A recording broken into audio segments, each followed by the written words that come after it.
Okay, great. And actually, Johnny, I'm going to have you stop sharing your slides for just a minute because I'm going to do a quick, my own little slide deck. Welcome, everybody. You are here on a Monday morning. I hope your Monday has been smooth so far. Mine's been a little funny. We are here to talk about the equal access rule. If you have no idea what that is, that's okay, because we're going to talk about it. I'm sorry, I'll start with introduction. So I'm Jamie Jeanette. I'm with Health, Housing, and Homeless Services, and we help coordinate our whole system of care. And I am going to share just a few slides to get us oriented. So give me 1 second. And let's make sure these are in presenter mode. Oh, this is giving me a hard time. 1 second, sorry. There we go. Okay, so we're gonna talk about the equal access rule.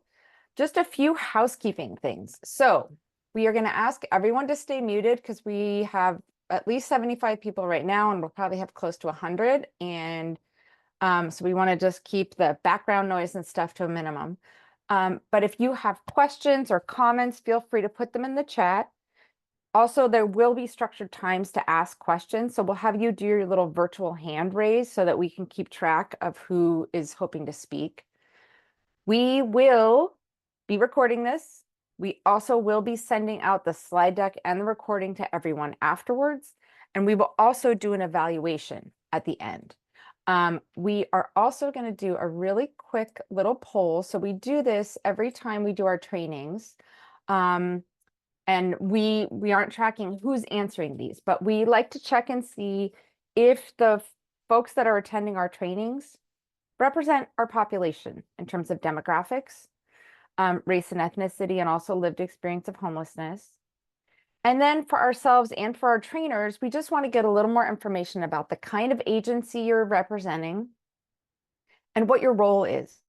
And again, this just helps us think about our outreach in terms of trainings, but also for the trainer so that they have a better sense of who's in the room. So we'll just let that hang out for just a minute while folks are doing their online answers. And I know some of you may be driving, so don't crash your car to answer the poll. It's okay. Just want to get kind of a thumbnail sketch of who's there. So we have about half people that have answered. So you should see a little poll pop up on your screen and just answer those questions.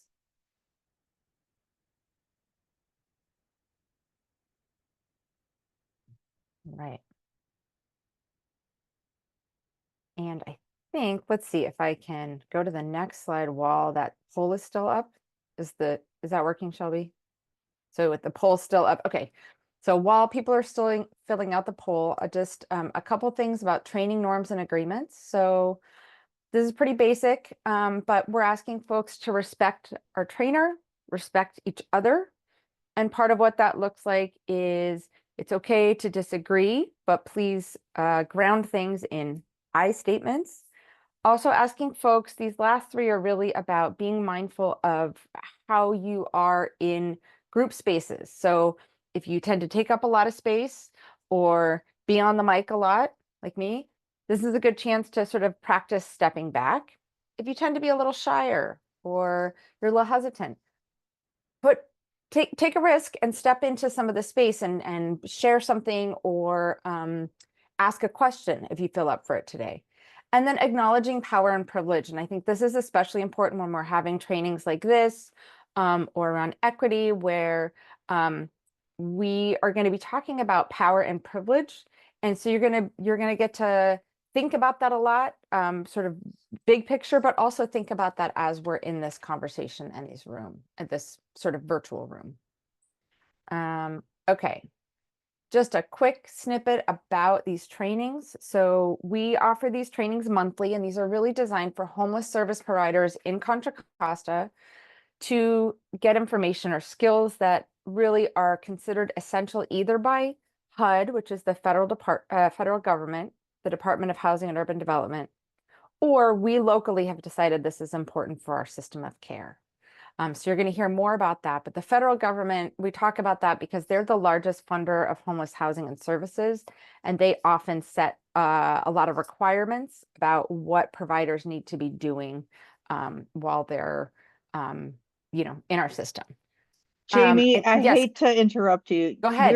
We're seeing your presenter mode, and part Oh, of that is that oh, we see weird. this little pop-up that says give subtitles a try. Oh, that's So so we're not weird. seeing your full slides. Oh, that's weird. Okay, thank you for telling me that. Jamie, you can click on the display settings. Thank you. Yep, and then Oh, that's, swap your presenter. thank Yes, you. Well, that's horrifying.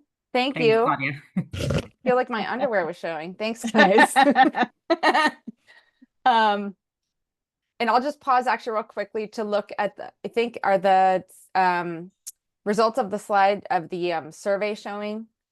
So Johnny, this is especially for you. So we have about 89% of the folks work for an agency that provides services to people experiencing homelessness, 32% for sort of an adjacent agency, and 4% none of the above, which was great. So then in terms of role, we have mobile outreach, housing navigation, case management, some managers, some executives, and then some other.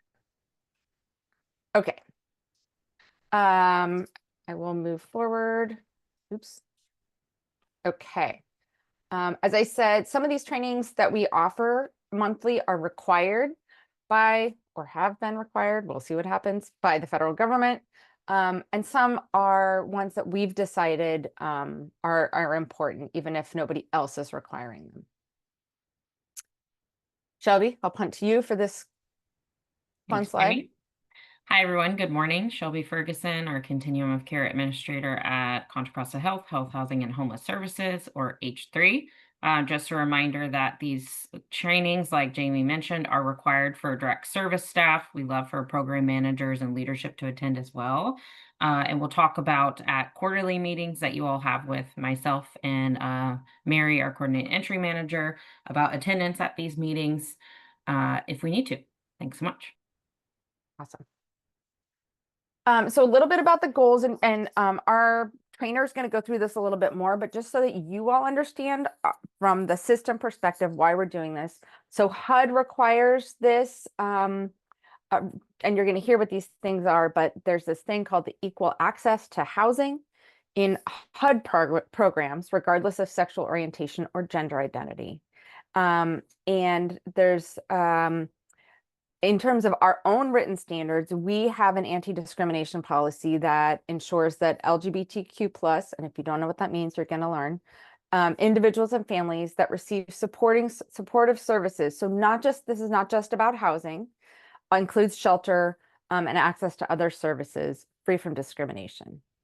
And so you'll learn more about this. And then we ask these questions before every training that we do, because we want to get folks thinking with what we would call an equity lens about whatever topic we're looking at. So as we're going through this training, think for yourself as you're hearing about this and thinking about your own work. Have you noticed inequities or different people being treated differently based on often maybe an immutable characteristic, maybe something about themselves that they don't have control over? So it's not like they work a certain kind of job, but something about their sexual and gender orientation, their race, their ethnicity. Have you noticed differences based on that in your own work? Have you possibly either made an oops or interrupted when those systems are at play, making things unequal? And then as we're going through this, think about what kind of barriers might still exist for people in these groups that might be experiencing inequities. And then what are some ideas you might have or think of as we go about how that could be made better? So those are just rhetorical questions. And with that, I want to introduce our trainer, Johnny Shaver, who is with something called Towards Solidarity Consulting. And he's going to do our training today. So I'm going to stop sharing, and we are going to see if we can get Johnny's screen working better than mine did. All right, good morning, y'all. Let us do some sharing. I think we did the application, not the whole screen was what we did last time, I think, to make it work. All right. Do we see the presentation? Almost. It's thinking. It's not sharing yet. Mhm. It's not sharing. Do you want to Right. try again? There's always something. It's a Monday. It's Zoom. There we go. Did it. Okay. Great. Um,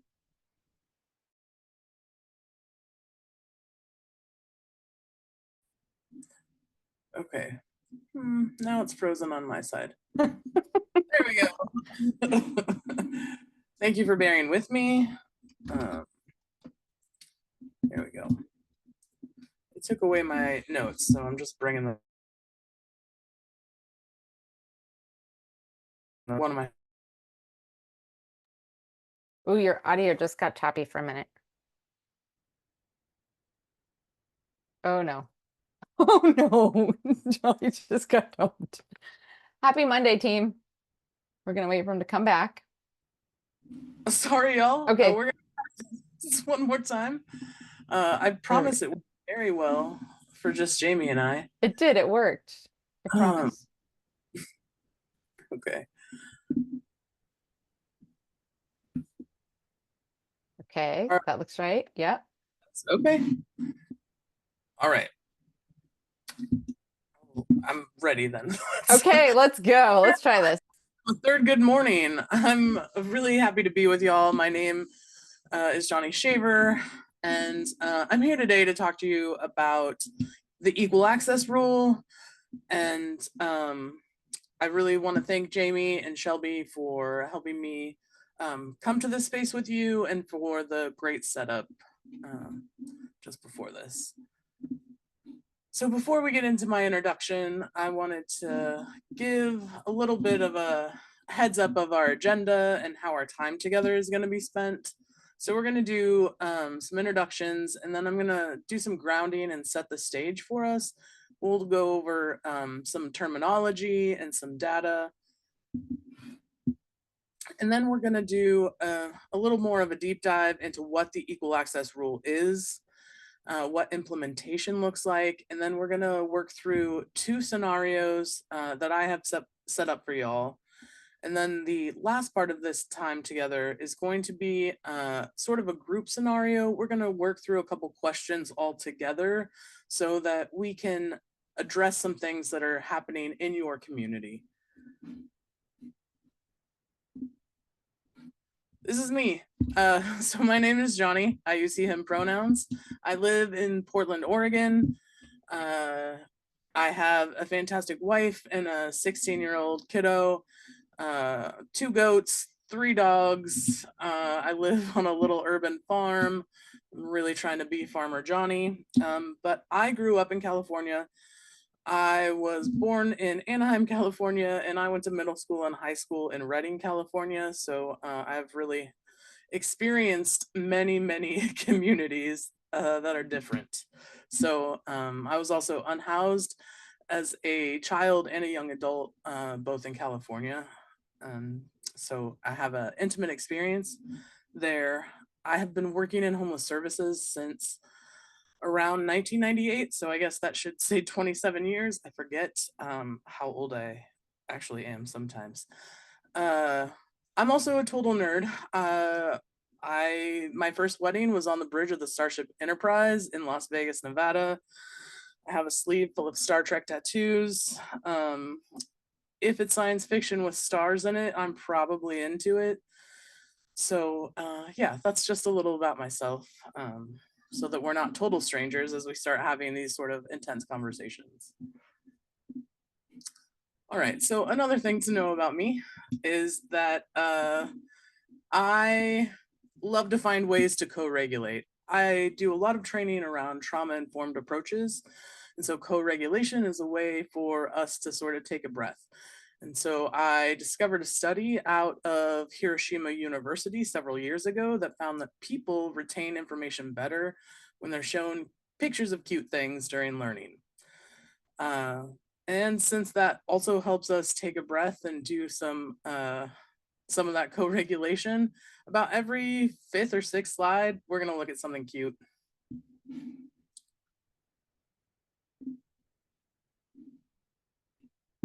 All right. So we're gonna do a little bit of a poll, sort of to let us all know how we're coming to this space, what we know, how familiar we are with the equal access rule. There's no judgment in this space. There's not a requirement that anyone knows about this or has heard of it at any other point. We just sort of want to get a feel. And I'll add, if you can't do the poll for some reason, you can put your answer in the chat, but I encourage you to use the poll.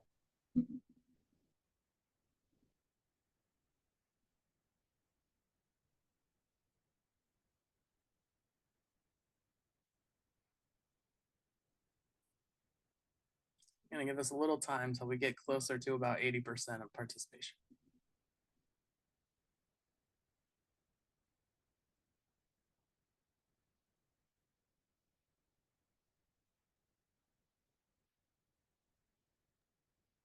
We have about 73% that have participated. Great. I'm going to close it out. Yeah, I think that's good. That Okay. should give us. So you can see we have about 35% are not familiar, 49% are familiar, and 17% are very familiar. Great. So we have some subject matter experts in the community with us today. So that's fantastic. And until I started consulting with HUD, I had no idea about the equal access rule. And I've been working in sheltering and housing for, like I said, more than 25 years. So it's a great space to be in right now with a lot of community who can do some support. All right, so we're going to start by grounding ourselves in some terminology. Pull up my notes. So we're not going to get too deep. The world is full of terms. We're really just going to go through about 8 or 9 terms that can ground us in what we're talking about today.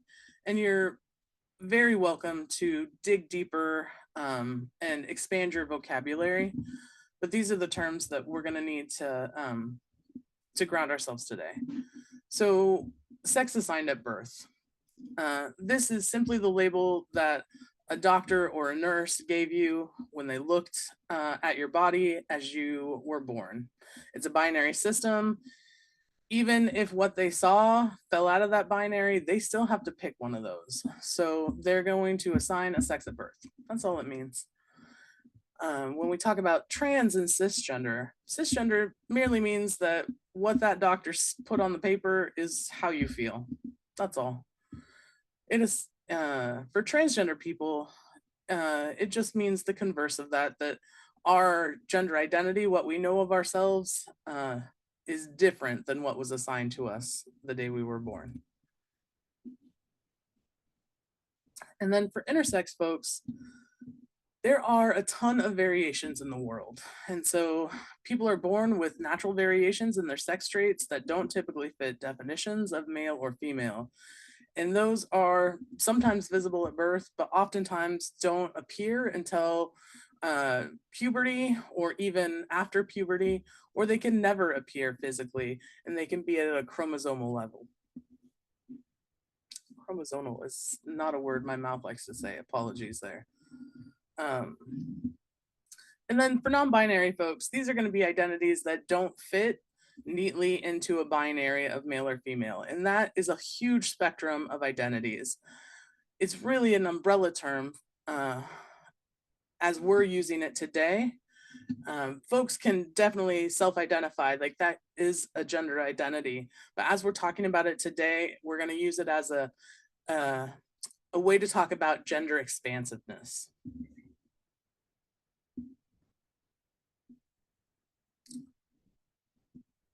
And so the equal access rule itself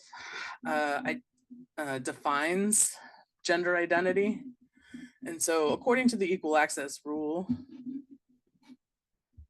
gender identity means the gender with which a person identifies regardless of sex assigned at birth or perceived gender identity. Gender identity can also include culturally specific terms such as two-spirit, used in some indigenous communities to describe gender roles with unique cultural or spiritual meanings. Now, it's not only two-spirit folks that exist. There are many, many cultures that have more than one gender. And each of those have their own unique terms. But a term folks hear often as we live on Turtle Island in the United States is the term two-spirit.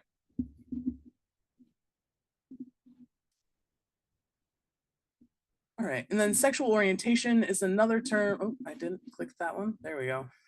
Is another term that the equal access rule has defined for us. And it states that sexual orientation includes attraction to the same sex, different sex, or both.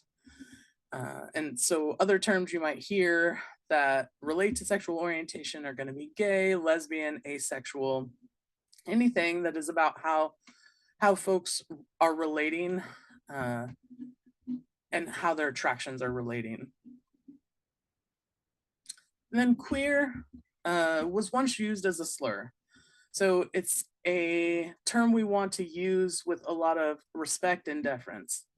So queer has been reclaimed by many people as a broad and inclusive term. I prefer to refer to myself as queer because it feels limitless to me.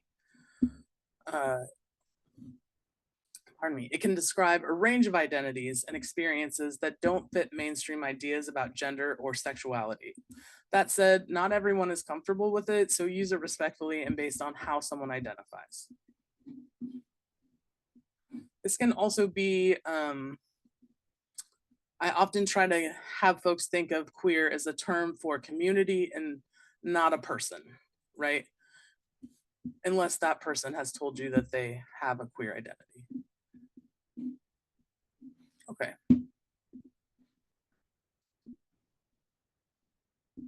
So those were our terms. I appreciate y'all doing that sort of housekeeping with me. So the next bit I want to talk about are some grounding statistics, how poverty and housing insecurity impact LGBTQIA2S+ folks.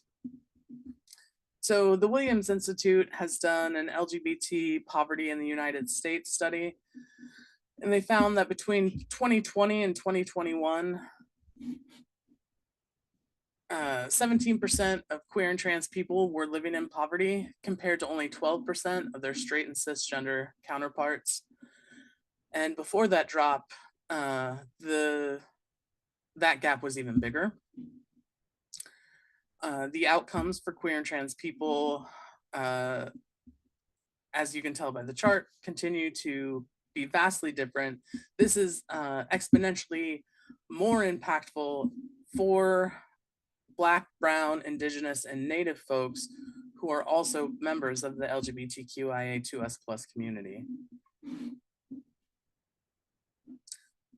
Within the community, transgender people face the highest rates of poverty. The Williams Institute reported that transgender adults experience homelessness at 3 times the rate of straight and cisgender adults. And then when we talk about unsheltered homelessness, and this is, well, I didn't define unsheltered homelessness, but I'm guessing that y'all use that quite a bit. So here we can see that across the whole spectrum of trans, non-binary sort of umbrella of identities and folks who are even questioning, this trend continues. And while I don't have a slide for it, again, when we add the intersection of race, Black, Brown, Indigenous, and Native folks are going to be experiencing this, and I believe 2.5 times the rate.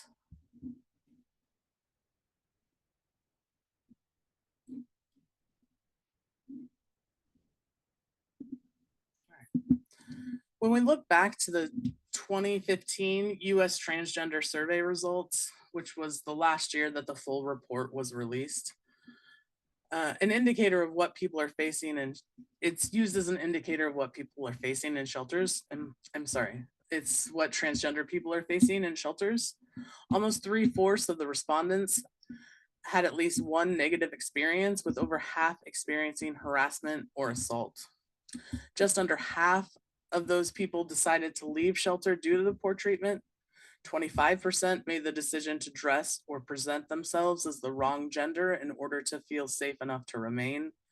And then 9% of people reported that they had been thrown out of shelters because they were transgender. Because of these challenges in shelter environments, people are making really tough choices with very limited options, right? So to stay on the street or to remain in violence or to remain in an exploitive environment rather than accessing shelter. So without intentionally committing to the creation of safety for all individuals in shelters, shelters put transgender and non-binary people in a situation where they face fear and experience violence in the shelter setting.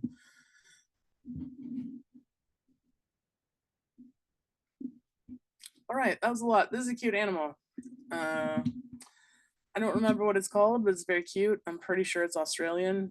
Many of the cute things are. Oh, nope, there it is. So I know that the statistics can feel quite heavy. So we'll move into the rule stuff, which I don't know if it feels less heavy, but here we go. All right. So what is the equal access rule? So the equal access rule came to us in 3 stages. First, in 2012, HUD created the equal access to housing and HUD programs regardless of sexual orientation or gender identity. However, in that rule, it did not define gender identity or support it to fully include transgender people. So they came back in 2016, in October of 2016, and the equal access in accordance with an individual's gender identity and community planning and development programs was added to the rule. These will all have links when you get the slides, by the way. And then later in December of 2016, the equal access to housing in HUD's Native American and Native Hawaiian programs, regardless of sexual orientation and gender identity, was added to the rule. So the rule as it started in 2012 was that eligibility was determinations for HUD assisted or HUD insured housing must be made without regard to actual or perceived sexual orientation, gender identity, or marital status. It includes the definition of sexual orientation and gender identity and standardizes and adopts a more expansive definition of family. So then in 2016, we came back, and that specifically for HUD funded programs that included shelters, that they provide equal access to housing programs, shelters, services, etc., to individuals according to their gender identity and in a manner that affords equal access to their family. This includes placement, service, and accommodations for individuals according to their self-identified gender identity, not to ask intrusive questions or require proof of gender identity, that they must determine eligibility without regard to actual or perceived gender orientation and gender identity or marital status, and establish or update policies and procedures to reflect the above. They also established in 2016 that shelters were permitted to be limited to one gender because of shared sleeping or shared bathing facilities. Those shelters must place and accommodate individuals according to their gender identity and take non-discriminatory steps to address privacy concerns and update admissions, occupancy, and operating policies and procedures as needed. So we're going to get into this a little bit more.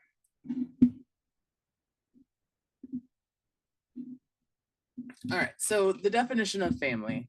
The definition of family is set out in the definitions of family and prohibition against involuntary family separation. States that any group of people that present together for assistance,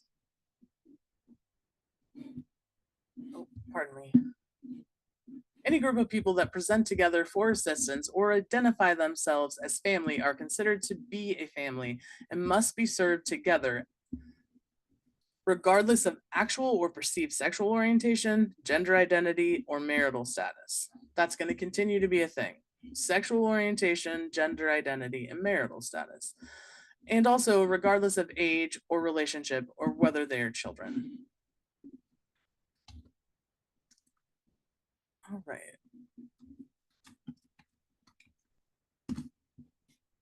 And then the prohibition. So the prohibition is the age of a child under age 18 must not be used as a basis for denying any family's admission to an emergency shelter that uses an emergency solutions grant. You'll likely hear them called an ESG. An emergency solutions grant funding or services and provides shelter to families with children under the age of 18. So I want to talk a little bit more about what that means and how this plays out. So let me grab my notes here. The equal access rules definition, it's for both individuals and groups of people who present together. There are some, so the McKinney-Vento Act distinguishes individuals from families. Family is defined more narrowly in ESG and CoC programs as any group of people that present together for assistance and identify themselves as a family. Again, regardless of actual or perceived sexual orientation, gender identity, or marital status.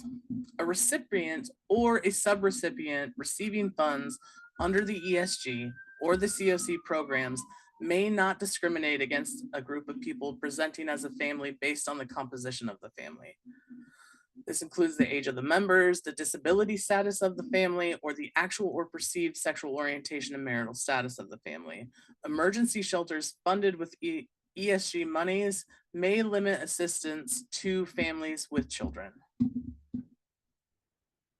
HUD allows for sheltering and housing programs to limit their assistance to households with minor children, but it does not allow sheltering and housing programs to limit households presenting themselves as a family without minor children. So HUD prohibits shelters from using the age of a child under the age of 18 as a basis to deny a family's admission to an emergency shelter.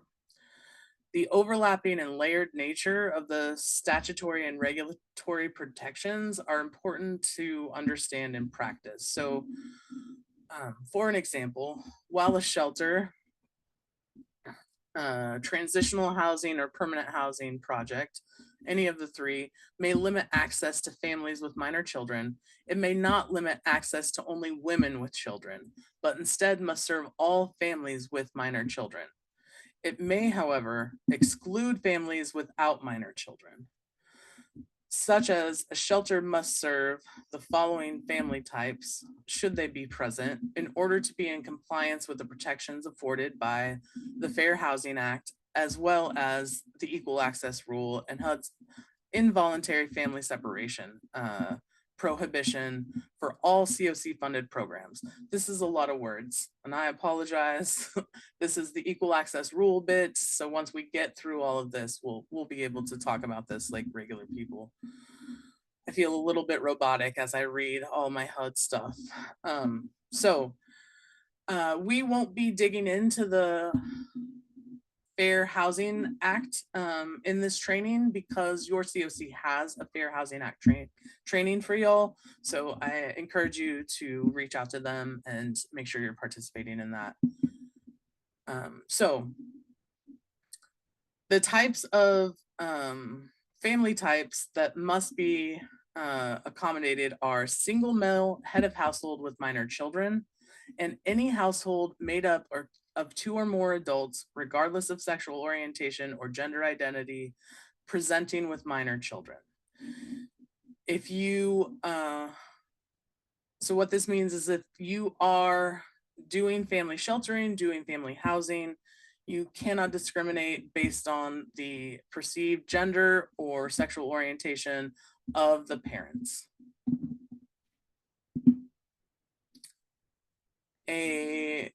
A shelter serving families with children must serve all families with children, again, regardless of the gender.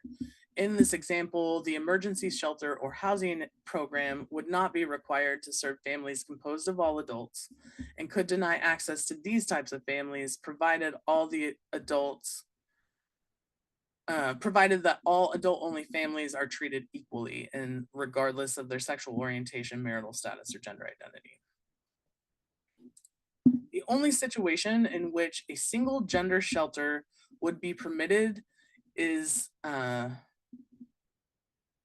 it's established in 24 CFR 5.106C. That's not the important part, but it says that it allows for a project to be exclusively for adults of a single gender if it is a single structure with shared bathing and sleeping facilities. That is the only way that a single gender shelter would be permitted to be established. And my understanding is that y'all do not have single gender shelters in your CoC. But just so you know, as you're talking about your programming, and that would not be permitted. All right. So we have our first scenario.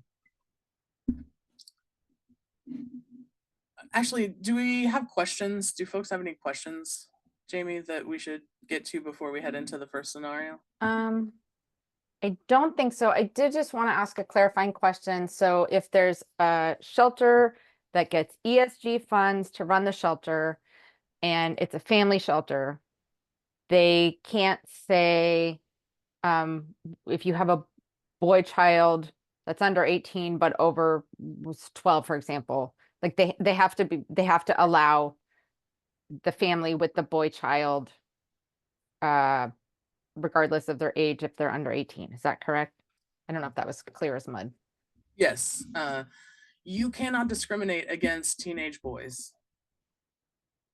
I know that often comes up, but they are children and they are part of a family. That's a much more succinct way to put it than what I was trying to get. Thank Oh, you. no, I appreciate it. And All just so right. you know, I have a poll, I think, set up for this when we're ready for it. Great, perfect. But I'll let you talk through. Tell me when you're ready for the poll. So this is our first scenario. I run a 300-bed emergency shelter for men in an old recreation center.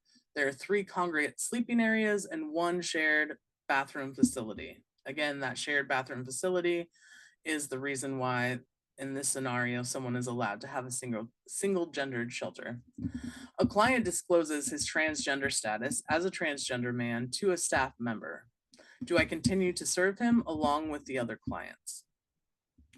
So in this scenario, we're going to have you break out into groups to talk about how you or your organization would troubleshoot this, given what we learned about the equal. Oh, go ahead, Jamie. I was just going to say, just to clarify, in case folks have questions about what does that mean that somebody's a transgender man, can you provide a little more clarity so folks understand what the the nuances? Yes.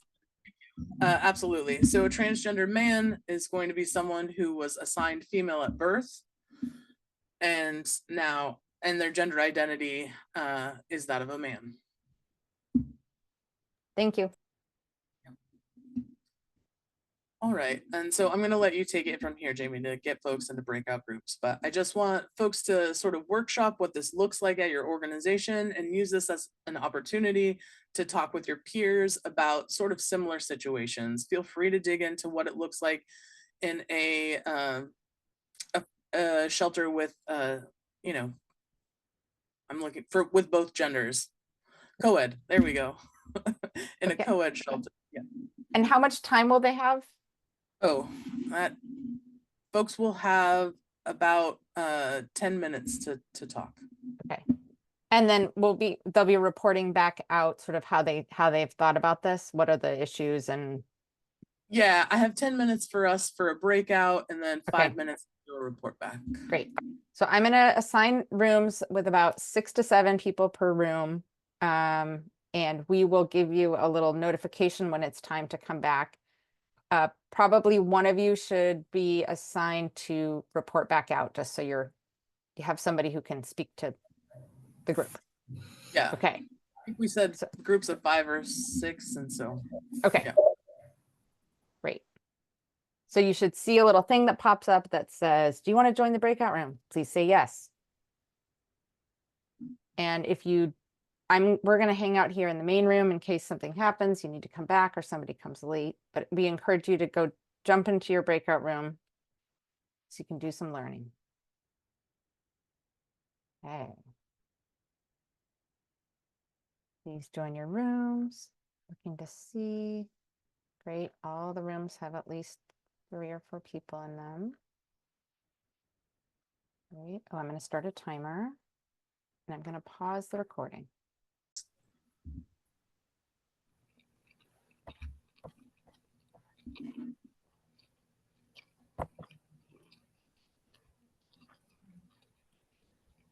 In 20 seconds, everyone's coming back.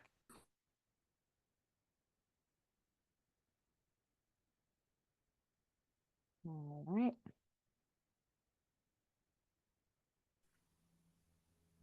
I think, everyone's almost back. We're filling in.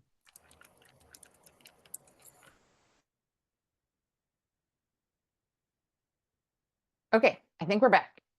Back to you. all right. So before we dive into what we got on here, let me go back. There we go. Let's start with some report backs. I think our rooms were numbered, so maybe we can start with. We had oh, go ahead. 16 rooms, so I don't know if you're gonna have time to report them all back, but just No. to get fair warning. I appreciate how many of you are here. So let's try to get maybe 5 groups who had some conversation that they'd like to share.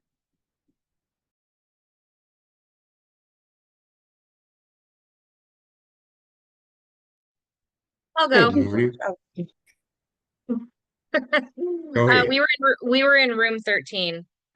So a few of us didn't really know at first, but then we got feedback from another participant in our group, and they said that whatever basically like wherever you're at, right? Like whatever you're born with, if you have changed genders, then you would stay with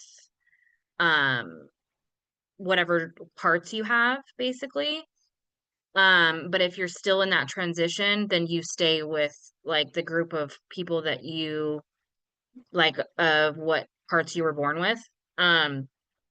Because I didn't really know, like the thing that I kind of shared on was that I would want the client to go like wherever they're most comfortable in, but I guess that's not how like a lot of facilities operate. It's based on uh what parts the client has. But I do want to just stop us here because Yeah. that is discrimination against against transgender people. You cannot house people or shelter people based on their genitals. I just Okay. want to stop that right there. So we didn't really know. Like it was mostly like up in the air.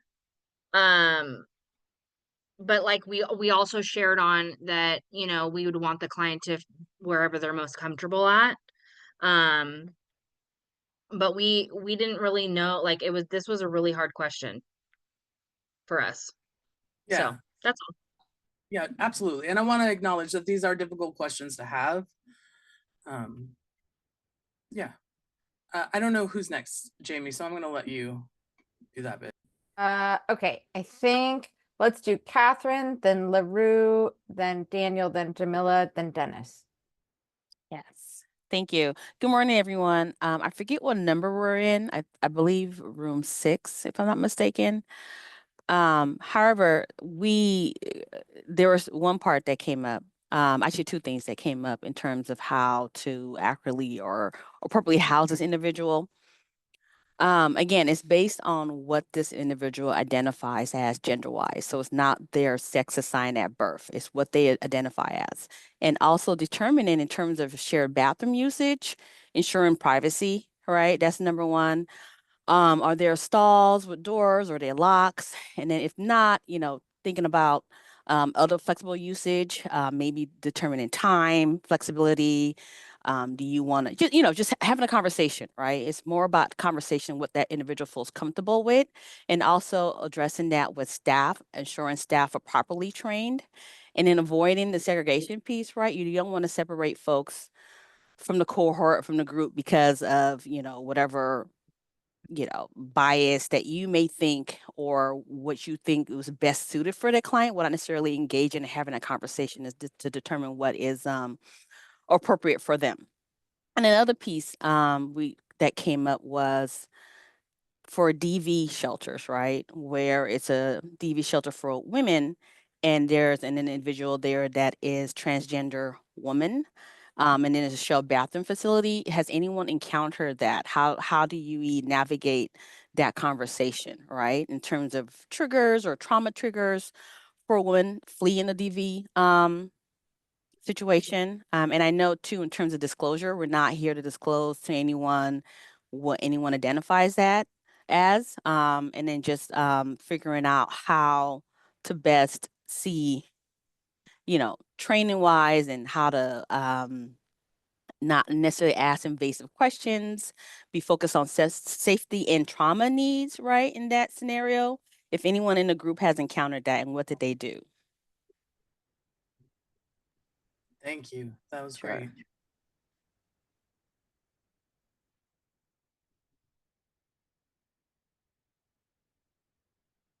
I think LaRue, Betty, and then Daniel, and then Jamila, and then I think we were in group 5.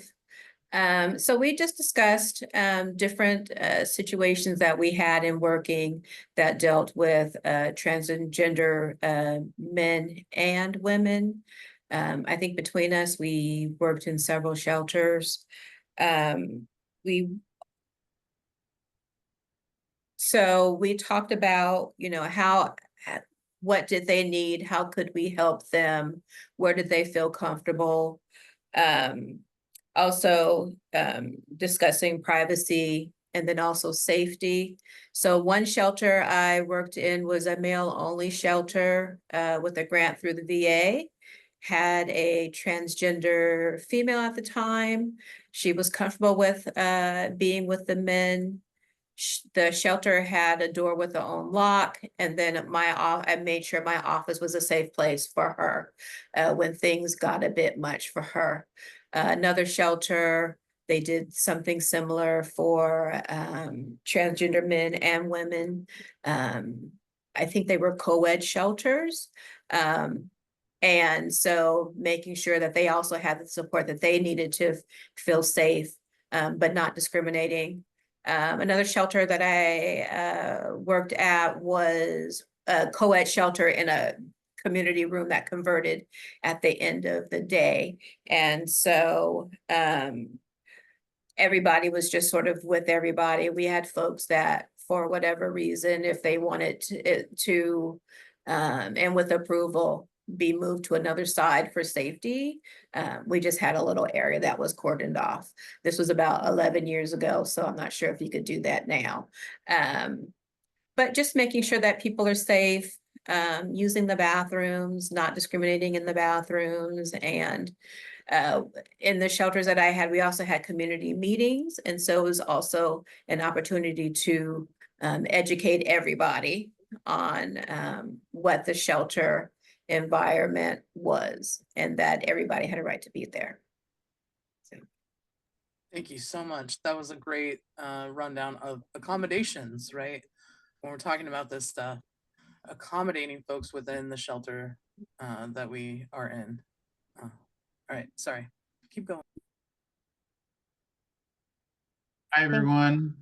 I want to say we were group 2, but we discussed in this scenario, of course, we want to welcome the person into the shelter. We want to have a respectful environment for them. And also we want to bring in education into the shelter.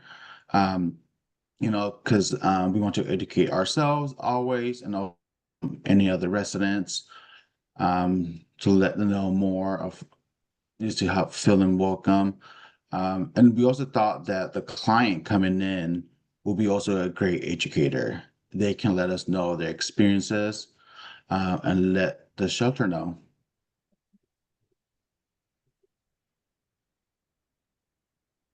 Perfect. I think Jamila, then Dennis, then Stephanie. Hi, everyone. Can you hear me? Okay. Hi, everyone. I don't remember which group I was in, but we did discuss that we did decide that, yes, we will allow the individual to enter into the program. We will provide special accommodations, also provide training for the staff to better equip them on how to deal with a transgender client, and just not being biased or judgmental. And yeah, just creating special accommodations as far as like the restroom, maybe set aside a time or a different bathroom facility or different times to shower so they'll have privacy, and allow them to feel safe. That's just some of the things that we discussed.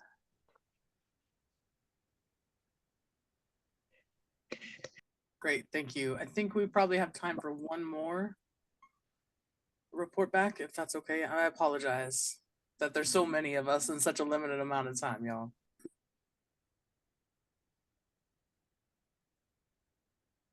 Hello, everyone. My name is Dennis. We're in group 9. We didn't get a chance to make a decision on who will speak, so I hope that it's okay to my group mates that I go ahead and do so.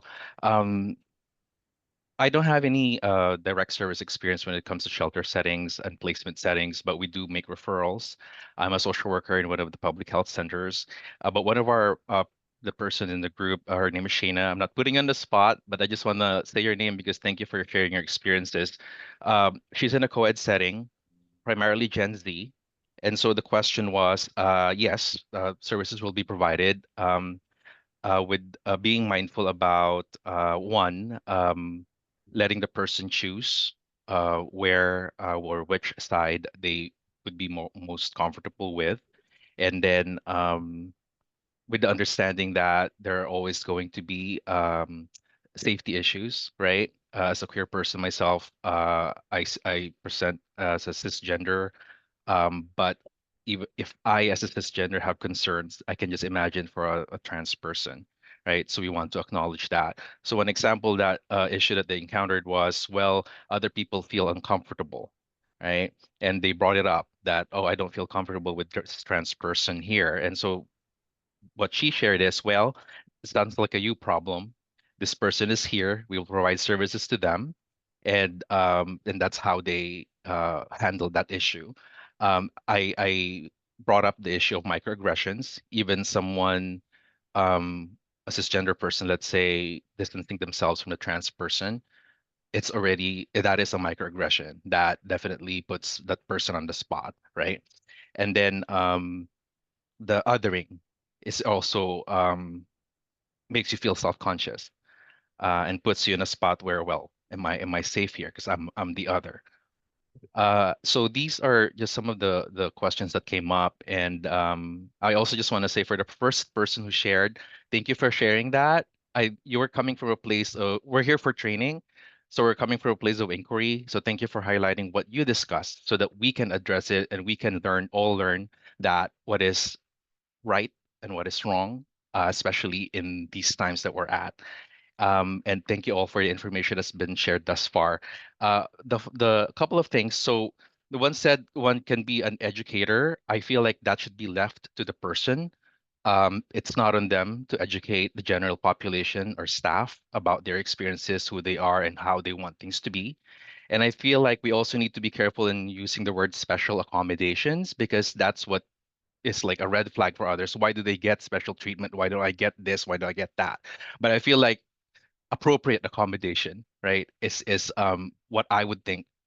It's not special because that person is just trying to fit in a world where they don't fit because it's the problem of the others, not them. So in a nutshell, those are what I wanted to share. Thank you. Absolutely. Thank you for that.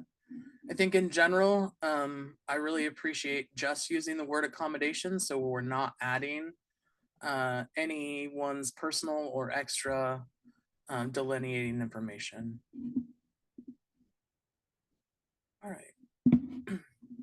So I do want to do a bit of a reminder, because this is heavy stuff we're talking about. And while for a lot of us, this is information outside of us, for some of us, this is our lived experience, right? I'm a transgender man. I do this work to talk about this so that I can share from a lived experience place with y'all. But I want to be mindful about how we're speaking about this in rooms, because how we speak about transgender people when we're not in the room with you is how we know you talk about us when we are in the room with you. So, or how you feel. So I want to remind that this is going to bring up a lot of feelings for folks, especially for trans and queer folks. So I just wanted to do just appreciate vulnerability and asking difficult questions and being open to being corrected and called in this space, because what we're going to do here is we're going to call each other in a respectful way, because this is learning. We're learning with each other. But I do want to note that learning for cis and straight folks can have a really big impact on queer and trans folks. So for the queer and trans folks in this room, I just want you to know that please take whatever space and time that you need to keep yourself whole, because part of this work is going to be to hear people's biases in the work and to work through them. But I don't want that onus to be on you. I've signed up to do that work. And Jamie, you, I don't know Johnny. if you wanted to, yeah. No, I really appreciate that. And I think, I just want to echo what Johnny said, and especially for folks for whom this is incredibly personal, like, take care of yourselves. And for those for whom this is pushing at your growing edge, I really encourage you to hang in and listen and keep asking questions and keep learning and pushing through discomfort. Because I think this is in particular an issue that folks can have a lot of feelings about. And as you heard in the very beginning about the data, like, when we make mistakes around this topic and with this population, it can have really, really significant impacts on people's ability to access services and stay alive. So just note, like, this is a really important training, and I encourage us all to hang in the ways that we can and take care of ourselves the way we can. And I'll say, when we go to do breakouts again, we're actually going to do bigger groups, and we're actually going to have CoC staff helping facilitate and support when we do our next breakouts. There we Back go. to you, John. Yeah, thank you, Jamie. All right, so I really appreciate everyone's report backs. That was all really helpful. It's really important to learn together. So what does this mean for placing non-binary people in a shelter or housing placement? And I heard a lot of that the ambiguity come up in our feedback, right? So some of the best practices are a lot of the things you all have already talked about. Creating accommodation. So providers should provide relevant information to individuals so they can understand their options. Non-binary individuals are permitted to choose the most appropriate gender-based placement in situations when gender-neutral options are not available. This is going to be the same option that should be permitted to all transgender people as well. We heard someone talk about earlier, I'm sorry, I didn't catch your name, but you talked about working in a shelter where a trans woman felt more comfortable in a men's shelter. That is her right. And so we want to make sure that non-binary individuals and transgender people are permitted to choose the most appropriate place for themselves. So also allow non-binary individuals to choose where they sleep and their bathing accommodations just the same. And then note pronouns in your files.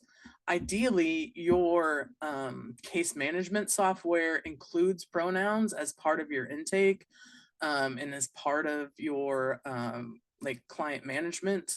But if it doesn't, please create a place where your organization will continually ask and note people's pronouns.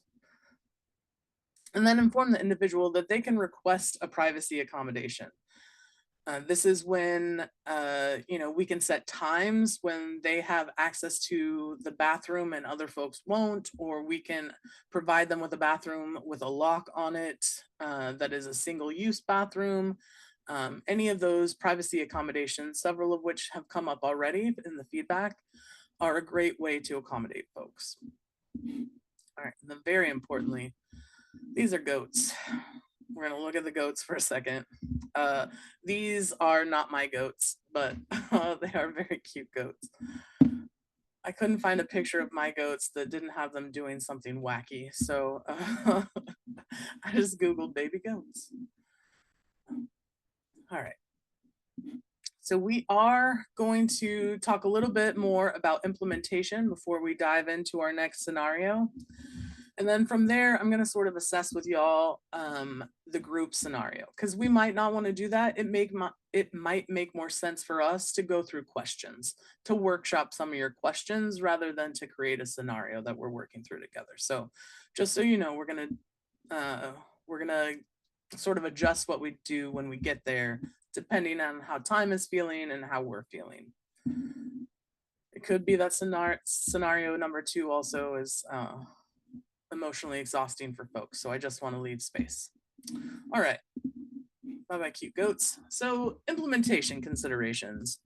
We're going to talk about things like policies, protocols, planning, and culture. These are the things that the management folks in the room really need to be taking account of.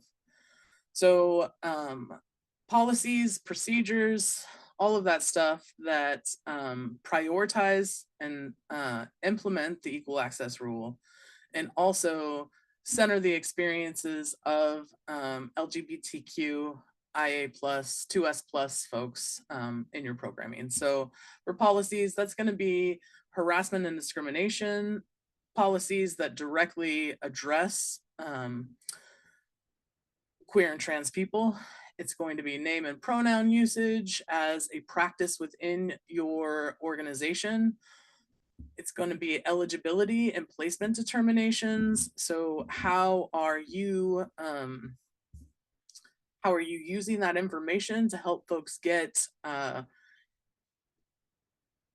into placements that are affirming, that are appropriate? And then medication and healthcare. As you know, trans healthcare in the world right now is very contentious. In California, trans rights are codified. So we need to ensure that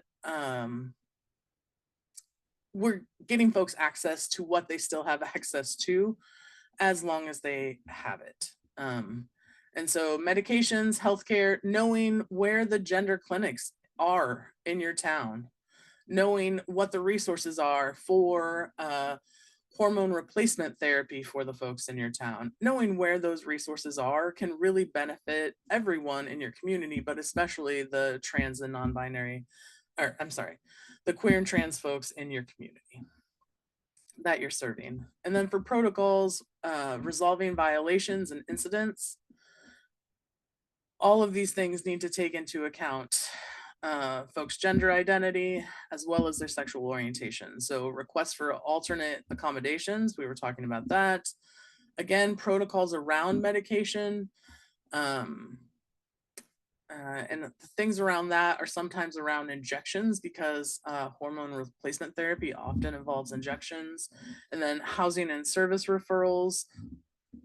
And then when we're thinking about planning, trainings like this are really important. Making sure that your staff, your contractors, and your volunteers know how to engage with your trans and queer clients. And then facility enhancements, that can look like a lot of things. It's going to depend on what your community needs. It could be that the folks you serve would rather have like a specific LGBTQIA2S plus dorm, or some affinity groups that they could be in to create community, because you know it's kind of hard to be assimilating with others. And then creating gender neutral options, that's a great way to make all spaces more accommodating to pretty much everyone. And then when we're establishing gender affirming referrals, it's a lot of R's and F's, sorry, my face didn't like it. But this again is where we're talking about like your housing and service referrals. Make sure you know the queer and trans specific organizations and programs in your community. And then for culture, this is a big one, because we can create a lot of policy and procedure, but if we're not practicing that every day with staff, volunteers, clients, then we're not going to create this culture that allows folks to ask for accommodation. If I don't trust you and I've encountered harm in your shelter, I'm not going to come to you for that accommodation. So you need to be working to create that culture that lets folks know. And some of that is like basic stuff. Your shelter should ideally have something somewhere that lets folks know that you are an affirming space. It can be small, like putting a progress flag up. It can be larger, like having visible statements. It can be a lot of things, but you do want to flag to people that you're putting in some effort. Now, we know as queer and trans folks that a flag is not going to tell us that we're safe, but it will start flagging that you care enough to like be doing something, and that maybe I could try this space where I might be unwilling to do it if you weren't flagging at all. I have to do this personally. I was in a 3-day anti-racism training this weekend. That's another piece of my work that is very important to me, but it was hosted in a Methodist church. So I had to call the Methodist church to ask them if they accepted queer and trans people into their community, because that's how I was going to know if it was a place I could be. So that is to say that we often have to look for those signs even to get started. It doesn't mean that no place is safe. There's harm in all spaces, but at least it helps people know where to get started. And then we're going to create and maintain that inclusive environment, because we don't want it to just be a place to get started, right? We want our programs to be the places where folks can get what they need, where they can be served in the most dignity driven and person-centered approach possible, right? We're talking about folks' dignity when we're talking about all these things, and we're all deserving of dignity.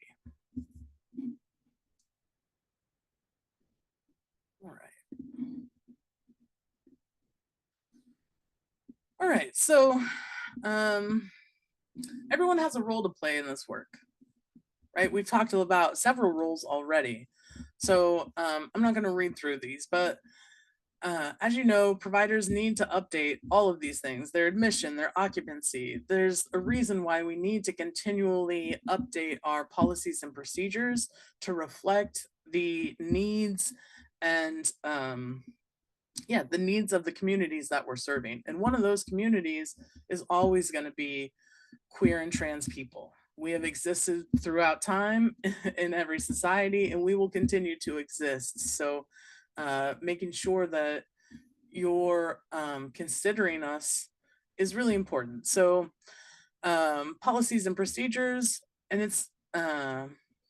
again, it's not just about standing up the policies and procedures, but putting them into action. We want trainings to occur in a consistent and accessible manner. Having these trainings is so fantastic from the CoC, but also bring these trainings into your organization. Make sure that it's not just the CoC providing them, that if there are ways that you can access them, that you're doing that as well. Having these trainings as part of your onboarding is a really good way to set the standard as folks come into your organization. So having consistent training, accessible manners, doing the recordings, so not we recognize that homeless services are happening every day, all day long. So not everyone can be in this space, although I'm very impressed that more than 100 folks are here with me today.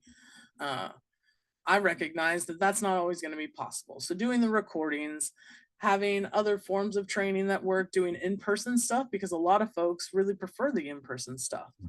And then training should be informed by those best practices and transferring knowledge. A lot of what I built in today, obviously, given how nerdy I am about the cute animals, I put a lot of intention into creation of curriculum. And so you want to be doing that thoughtful transferring of knowledge. And then documentation of the training and attendance, making sure that there's a record, right? If we're telling folks in our organization they need to be trained, we need to be sure that we're keeping track of that. So then we can be accountable. And then staff should be retrained on an annual basis. All right. So as frontline staff are largely responsible for enforcing policies, it's even more important that directors and program managers are writing policies that can be enforced. So they need to have clear expectations. They need to be documented clearly. They need to be communicated to staff clearly and regularly. Their connection to those policies should be written into either job descriptions or role expectations. It can't be just an idea that exists. It has to be embedded in the work from the ground, from the very roots of what makes your organization tick. And then client awareness is going to be achieved by verbal discussion during intake, your behavior, any sort of behavior agreement you have while enrolling. A lot of programs have community agreements. That's an important place to make sure that everyone who enters the shelter, staff or client, knows how to behave, what the expectation is. All right.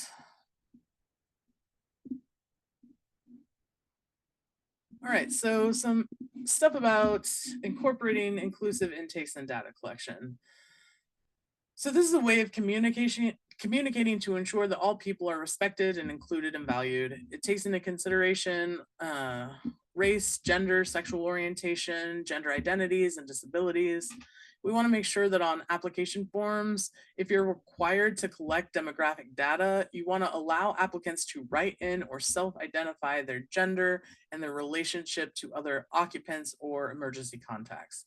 So if possible, please consider not asking these questions at all. And I would not have said that probably a couple years ago, but we know that right now things are weird. Legal things are a little uncertain. And so we want to make sure that we're collecting data that can keep people safe. I guess we will leave it at that. I don't know what your CoC policies around your data are, but I encourage you to be very familiar with them so that if there is a request for someone's data, that you have all the means to push back against that.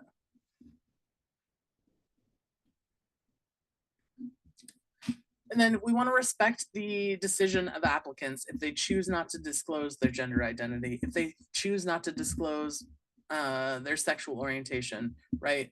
We want to respect that. And then some of the things up here I think are important is to be sensitive around naming. It is presumptive to assume that every trans person you encounter has a legal name and a preferred name. Many of us just have a legal name.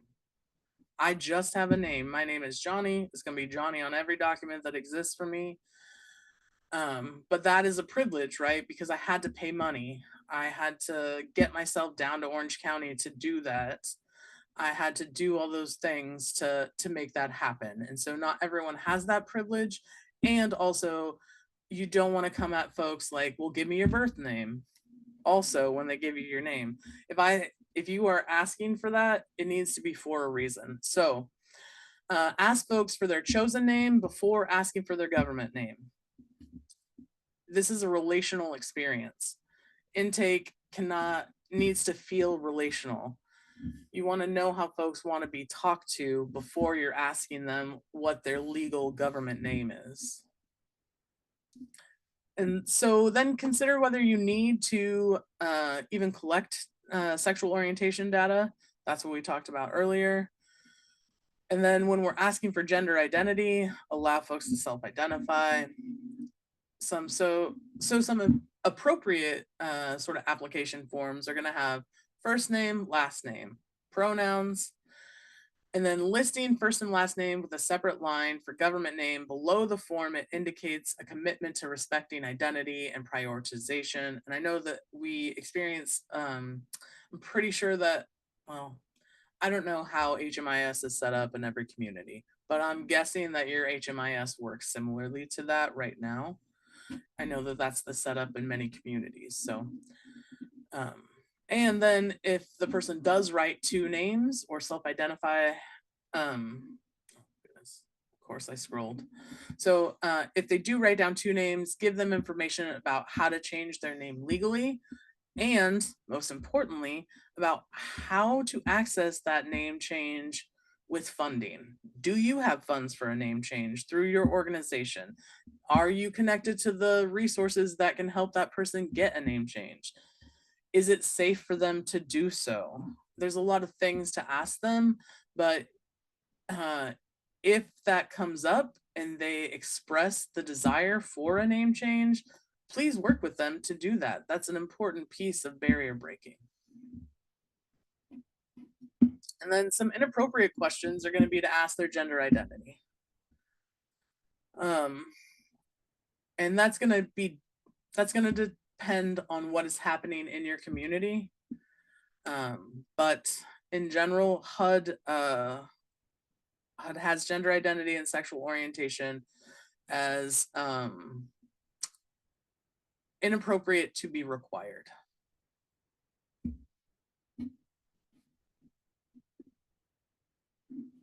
All right.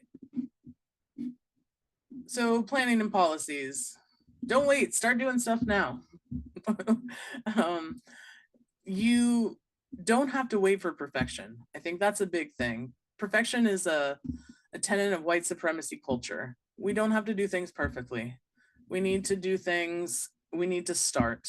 If we continue to think and think without starting, we won't be able to hit those walls and learn how to do it better. We're only going to do it better if we make a mistake. And we don't all have to make the same mistakes, thankfully. We can learn from each other, right? That's why we have these spaces. And that's why we do these breakout groups, so that you all can talk about what has worked and what has not worked. So we talked about education, and then complying with federal and state law. I might need Jamie to talk about a little bit of this piece, because we are in this interesting time, and CoCs are having to make some decisions that are not an across the board thing.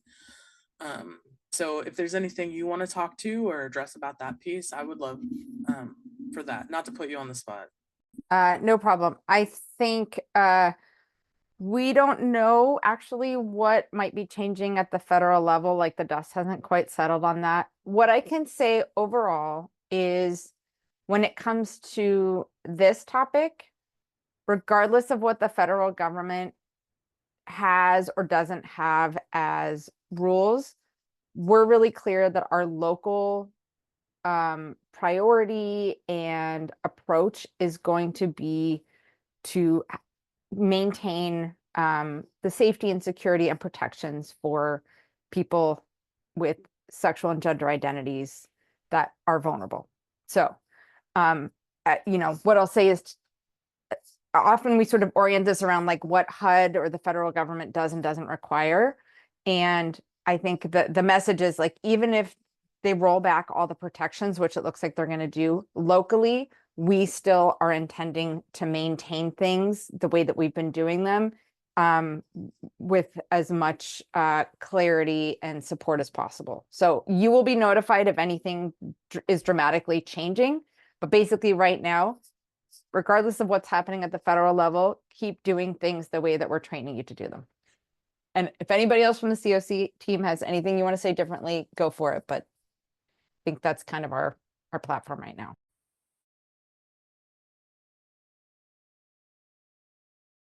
All right. Hearing none, back to you, Johnny. Great. And I did see in the chat, I apologize. I used the word codified. And it was a unnecessary big word. I catch myself in that a lot. But Jamie explained it. It does just mean like a legally bound thing. All right. So some practices are going to be to give clients hard copies of their privacy notices and post it visibly. Giving folks a copy of policies and procedures that support their well-being is a good way for them to have a place to reference those. So just as we have staff handbooks, I really encourage organizations to create a client handbook. The rules of a place are really hard to keep track of, and some shelters will have a lot of posters about those things, but a client handbook is going to be something that folks can take with them, and a good opportunity to sort of remind folks of the intentionality you're putting into your programming to center dignity, to center clients, to center folks' well-being, and also to center the safety of everyone in that space. All right. And then provide information that helps them decide what to include in their HMIS. With HMIS, one of the things is to just be really honest with people. These are the things that are required of me to get your record started, right? Folks understand information. Oftentimes they've been utilizing many systems. Exchanging information is not going to be a new experience for most people. So being really transparent with them about what HMIS requires, and then what your organization or your CoC likes to include in addition. But creating some baselines for folks is really important. And then keep a person's transgender status confidential unless they give permission to share it. I should not go into a space with people I have not met who know I'm trans before I get there. I'll tell them about it once I do get there, but no one else should be telling them about myself before I get there, right? So then we're going to explain why and share how information can improve a client's experience, but also be transparent about who will see that information. You have disclosures that you're having folks sign, I presume, as you do your HMIS intakes. And so in that, you want to be really transparent about who will get access to that information. And then notify folks of their rights around privacy and complaints and grievances. And I know those are generally practices already embedded into the CoC, but we want to make sure we're calling them out. All right, and then we're going to jump into our next scenario. And Johnny, I want to do a quick time check. So we have about 25 minutes left. Wanted to check in if we think, I think this is probably a good way to do it. I know we were thinking about doing a third case study, but maybe we just leave that for open questions at the end. I think that's what we'll do. Okay, great. And so what we're going to, oh, sorry, go ahead. No, there's really rich feedback from the breakout group, so I'd like to give that a little more time. Okay, great. And I have a poll set up for this one, so I will, you read it and then I'll launch it. Yeah, perfect. Okay. So in this scenario, Jane is the mother and the guardian of a 28-year-old son who has a disability. What options in the community are available to them when the shelter options are limited to single-sex, adult-only shelters or shelters for families with minor children? And so our first option here, there we go. I'll let y'all read that and work through the poll, and then we'll do our breakout groups. I think that question, Oops, that's the wrong one. Let me go back. I think it's question 3. Okay, there we go. There we go.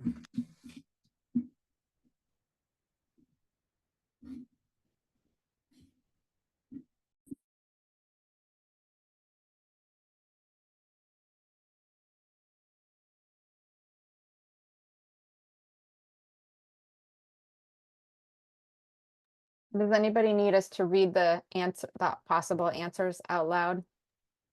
Apologies. I can definitely do that if folks need that. I wasn't sure if anybody needs it.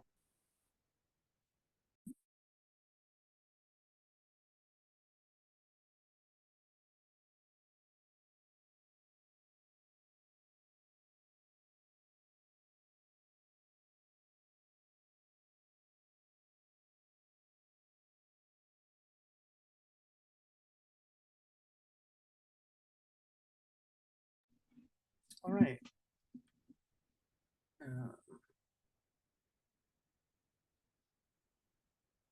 Oh, I see we're at 56% participation.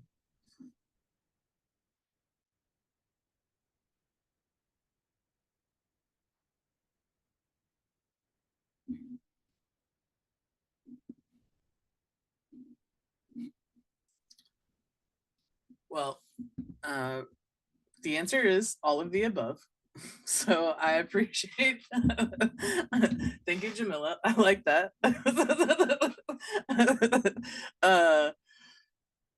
So I want you to take this back to your breakout groups and sort of workshop around around this question and how it has applied to your programs, just as we did with that first one, right?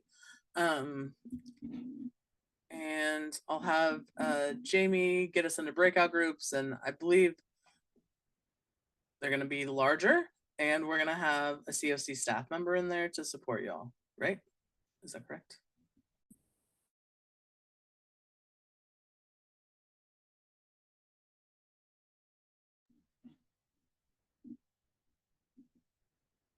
She is very intense, so I'm pretty sure that's happening right now. Okay.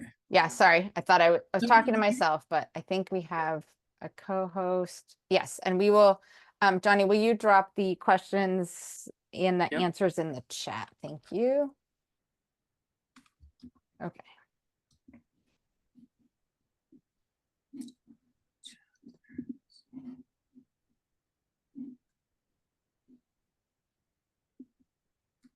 So you should have options for your rooms. Oh, and I can broadcast the question. I think Oh, yeah. that's That's great. right? As a co-host, can you do that?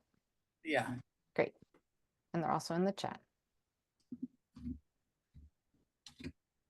All right.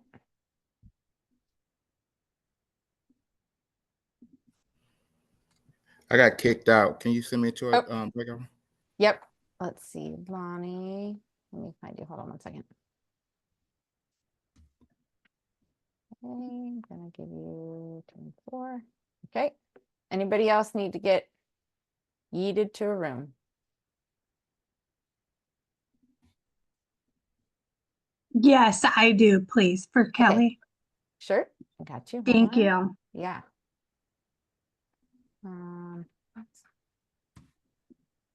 It's trying. It's not trying. Okay, hold on one second. Huh. All right. Let's see.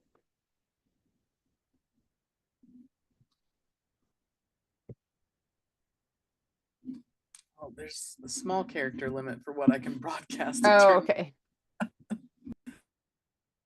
Okay. Anybody else still need to get put into a? Oh, there we go, Kelly. Okay.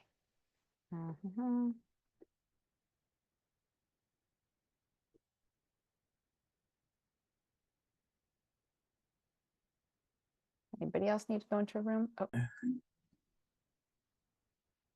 We got 3 seconds till everyone's forced to be back with us. All right. Hey, y'all. So we're gonna sort of pivot. Oh, apologies that I used an acronym. I know acronyms are another piece of white supremacy culture. My bad. as we are pivoting, instead of the same kind of report back we did last time, we're going to sort of have our closing question and answer period where you're free to do the report back, but also bring up any questions you might have. The group scenario workshopping we were going to do, I had these 3 questions to sort of get gears churning. So I'm going to leave these up so they can do the same as we're doing this report back and sort of Q&A period. So I just want to give space for y'all to bring up any questions you might have.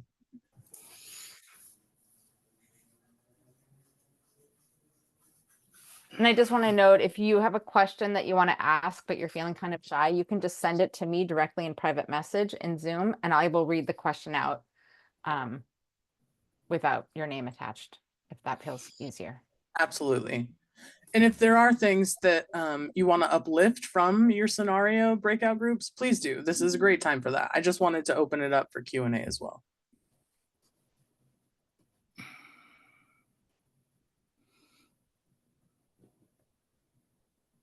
I'm curious to know if anybody learned something new that they did not know at this training today. If so, you could do a little thumbs up.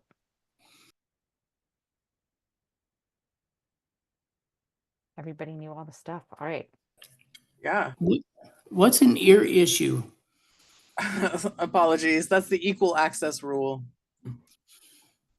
Thank you.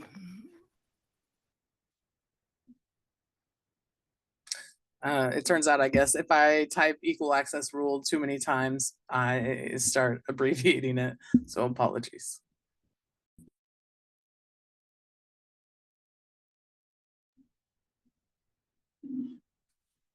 Is there anything that was coming up for y'all about the scenario too? Jane and her 28-year-old son and what it looks like to accommodate folks with disabilities, given the equal access rule?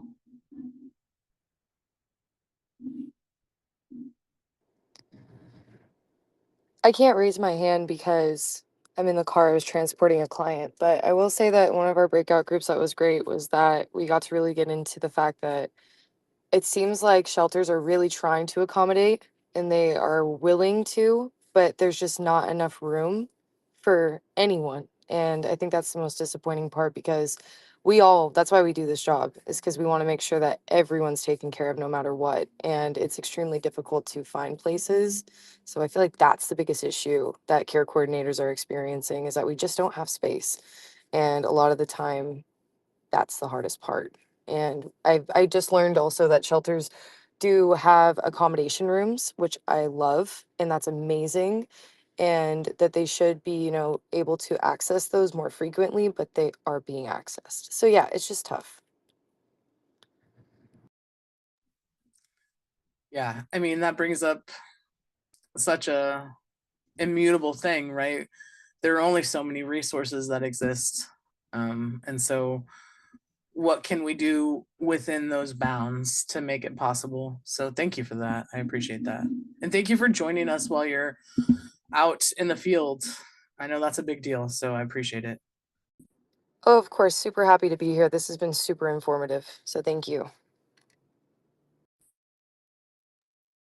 Another thing that was brought up was how like at the shelters here in Concord and Brookside, we have 2 rooms that are called they've always been called special needs rooms. And I think that from what we discussed was like maybe those names, it's kind of outdated and could be more like reasonable accommodation instead of special needs.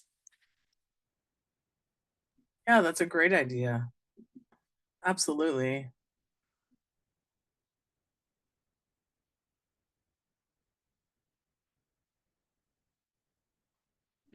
And for me, this training was awesome, right? But it just took me back to a historical context, right? Of we've learned so much about acceptance historically, yet still here we are again having issues with accepting individuals for who they are and the value they bring. Thank you, Ronald. That is absolutely true. right? Like these struggles are tied together, even if they are all different struggles. I'm very firmly of the opinion that my liberation is tied to the liberation of Black, Brown, Indigenous, all people.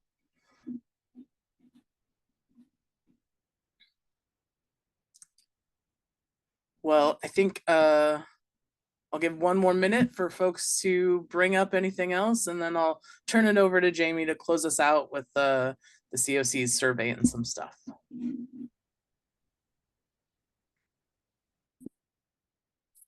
I just want to say I really appreciate people's willingness to like ask questions and push yourselves. You know, when we know better, we can do better, and that's part of why we're doing these trainings. So that's part of why we asked that question in the beginning of like thinking about not only ways that you're seeing stuff that's maybe not going right. What are the times now that you know better, you can look back and go like, oh, maybe I could have said that differently or done that differently. And now you know more, and you know where to go to ask more questions, right? We're going to send you some resources.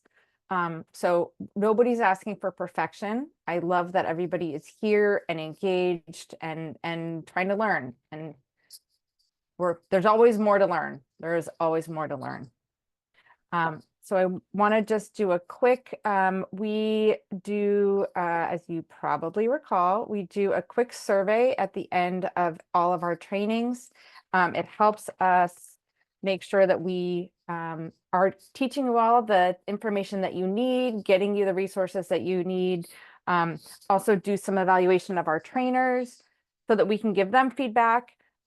So really appreciate all of you. So we will be following up with our slide deck, this recording, and a link to the survey. But I really appreciate folks taking a minute now, if you can, while this is fresh, to do the survey. It's just a couple minutes. And Johnny, if I don't know if you are willing to share your information. Somebody asked if oh, you did it already. So Johnny's email is in the chat, and I believe it's also might be on the slide deck, but we can make sure it goes in the email that goes out. And also thanks for the CoC team for jumping in to facilitate the second set of breakouts.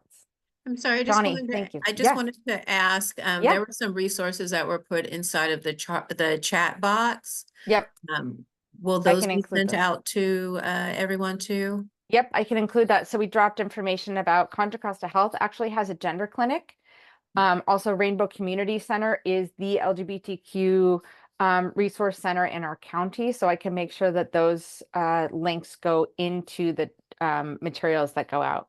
Yeah, Thank you. I thank you for that reminder. Johnny, thank you. First time trainer, you did great. We did some pivots. That's how this goes. But really appreciate you and your thinking and your work and your training. Yeah, I appreciate y'all inviting me into Contra Costa County for the first time. I'm happy to connect with y'all. This is all very important work to me, and I appreciate each and every one of you participating in this space and just showing up every day to do this work. Thank you all. You have 3 minutes to spare. Welcome to hang out here. You don't have to go home yet. You got 3 more minutes to hang out here. And I'm going to pause recording.